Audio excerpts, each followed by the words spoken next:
But I'm not ranting. It's not my goal to rant.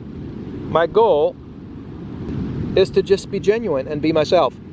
And, you know, if people want to spin their wheels and go to places like Ecuador and Mexico, and where else do they go? Panama, and then go back home, well, then let them. It's the experience they needed to have.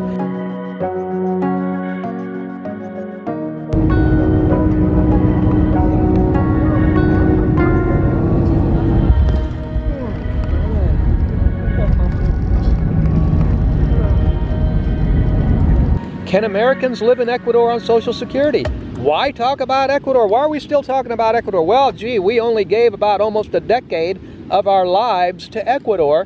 What is the big deal about knowing whether you can live in Ecuador on Social Security? There are so many places on the globe where you can live on Social Security, and the question of living on Social Security or a Social Security-based income is simply a matter of, but see, I can't really even say that. I don't even finish the thought, the sentence. Why? Because when you start saying it's a matter of being diligent in how you deploy your resources, most people haven't spent enough time actually developing the skill of being diligent in how they deploy their resources, and they literally don't give it any thought, or they don't give it the importance that it really needs and requires. And I'm saying right here and now that if you don't give it the importance that it requires, I hate to say it like this, but I don't know how to say it other than to just say it, but a lot of people are going to find themselves upside down with what, you know, with what is going on in the world, you know, and it could be why people think, well, here, all I have to do is just go to Ecuador and I won't find myself upside down and everything's going to be all right. And that's why I'm having this conversation this way and putting this context on it. Because in my videos, I don't want to just talk about the superficial aspects of, well, gee whiz, you know, you can find a rental for $300 and the rest is history. You can live on Social Security. Most people don't pay $300 for their rent when they even go abroad. And I mean, there's videos about people that say they're doing it, and I've talked about all the way that things happen with Retire Abroad media and magazine pumping and the foreigner-induced inflation that it creates because of the targeted, unnatural, high amount of traffic that it spins into a very small geographical locale, and how it just blows up the costs of everything, specifically housing, and how there are vested interests that they stay awake through the night scheming. This is just I'm using descriptive terminology here to make a point, so don't take every word literal. I'm just saying they're not really staying up through the night, but they really are. So in order to achieve something as grandiose as telling the whole world where the best place to retire is, in order to blow up the pricing on the real estate and get higher and higher cost of living folks to go to the same spot, so that they'll just create this humongous bubble so that they can all sell out rich and retire at the expense of the locals, because then they can't live in their own cities. You look at Panama City, the Panamanians can't even live in the city, right? In order for them to do that, they stay up through the night scheming how they're going to convince people of what a great idea it is. And of course, we saw through it right away, immediately, after we didn't have to live through the bubble, we just saw it happening. And we saw it right away as soon as we started talking about it since 10 years ago. But I'm not ranting. It's not my goal to rant. My goal is to just be genuine and be myself.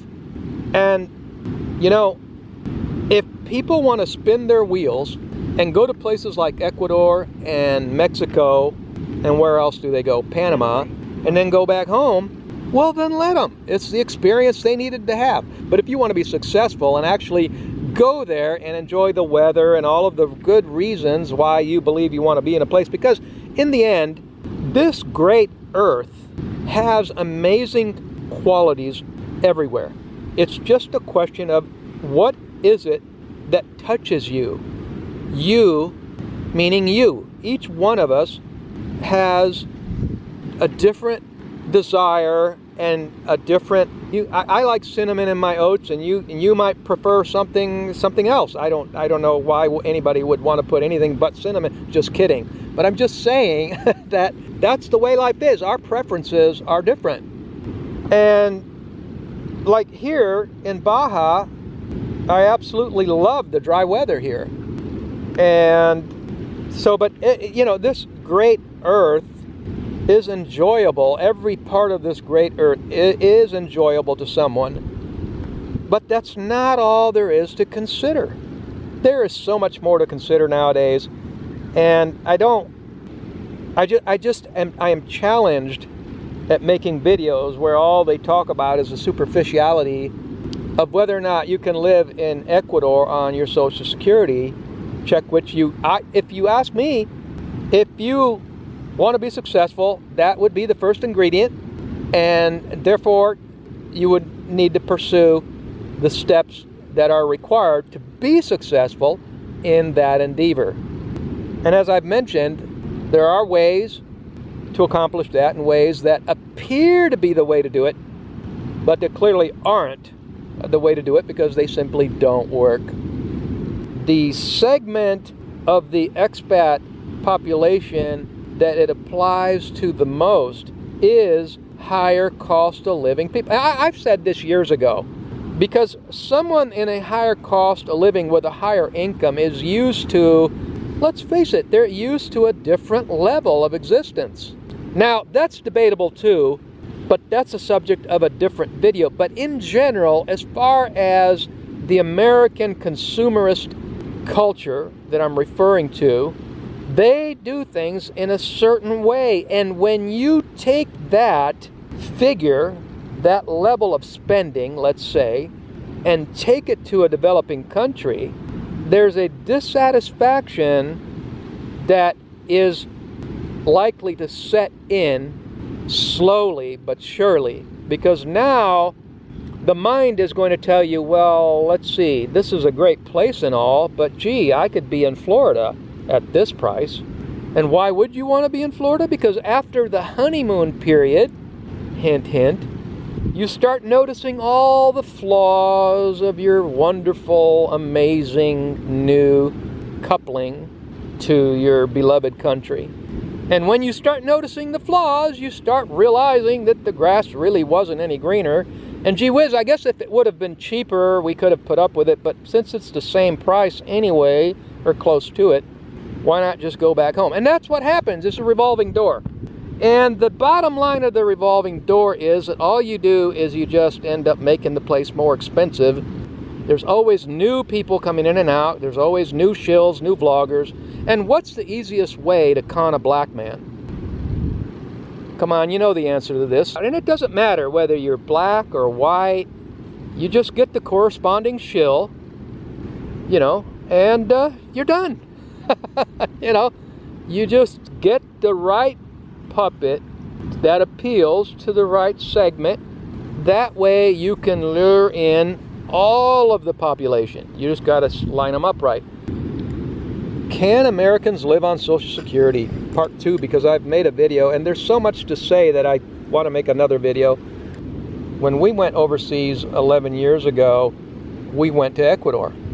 And it's just jogging my memory as what motivated us to do it. And it was the candle at both ends thing. It was, well, we want to go overseas for the experience, for the adventure, you know, to do something, to experience a different culture and a bit, you know, experience something new, better weather, different people, different foods, just the whole thing, just the whole adventure of it. And at the same time, it was like, okay, and it's cheaper, so that's like the icing on the cake. And so it's cheaper, plus you get the adventure, and I mean, that's a no-brainer, right? Now, this is pre-2020, because there's more to it post-2020, which it isn't what this video is about. And so you've got people, like on our channel, I see them in the comments, and I see there's two different types of people that are motivated. And a lot of people are concerned right now that because of the inflation, they just don't see having a meaningful life in the USA on a financial level to be able to have a decent life. A lot of people see going to developing countries like Ecuador as a way out, as a solution to their financial challenges of the day. And on paper, on the surface, it does, and it's not just on paper, on the surface, if that's all there was to it. And I'm going to show you why I talk about this so much, because we've been abroad almost a dozen years.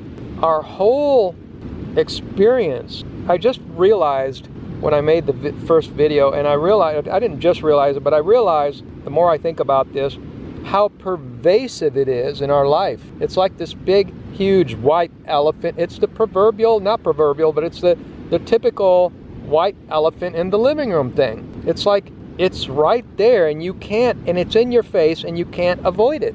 It's the reason why people are leaving. One of the reasons is financial, and it's these people in this economic group that see doing this as a solution. On the other hand, some people, the very same people that you're leaving behind, are people also from high cost of living areas. They're also coming, and they're coming to the same place. In many cases, people from higher cost of living areas than where you came from are coming to the same place you're going to. You see the picture now? And so what happens is that even though our intention is to do something that sounds doable and sounds like the solution to a challenge, the very thing that you're doing is the very thing that other people are also doing that creates the elephant in the room in the first place. So that, meaning that you end up going to a place where you end up competing with high cost of living neighbors. You thought that you were having a challenge. Just wait till you get abroad. Just wait till you get to your spot where the Retire Abroad media and magazines is telling everybody from all the highest cost of living areas in the world that they can come live there cheap. What is it that has caused the most consternation of living abroad? It's like there are many things that become challenges everywhere we live. This is the greatest challenge overall in the long run, because this issue of cost has everything to do with the kind of experience we end up having. But regardless of which group you're in, this cost issue, it ends up affecting both groups. Even though it affects them in different ways, it becomes the foremost reason why people leave and go back. Even for rich folks, it is money. Even though different people experience it differently, it comes down to the fact that how we deploy our money overseas colors our experience.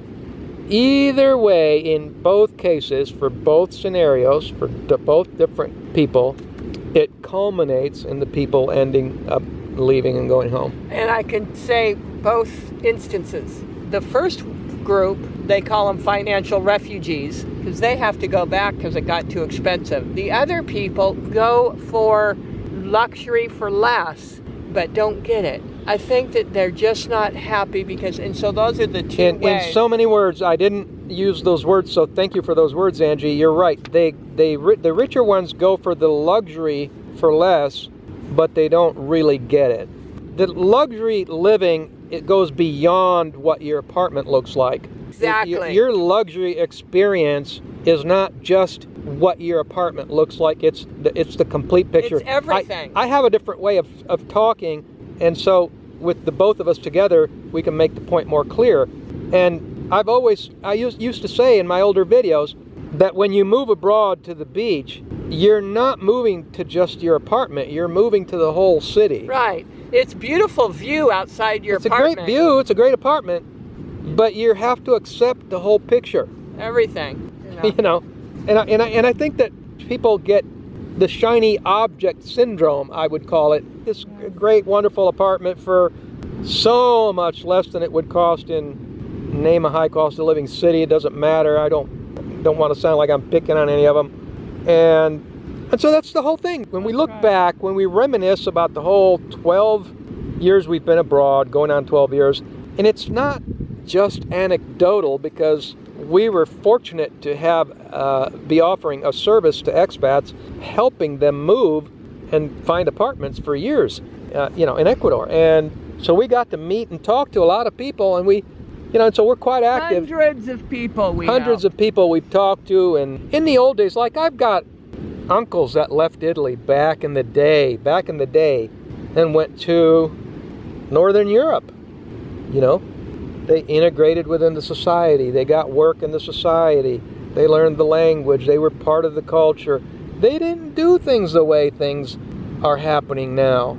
This whole picture of the retire abroad and move overseas has completely changed.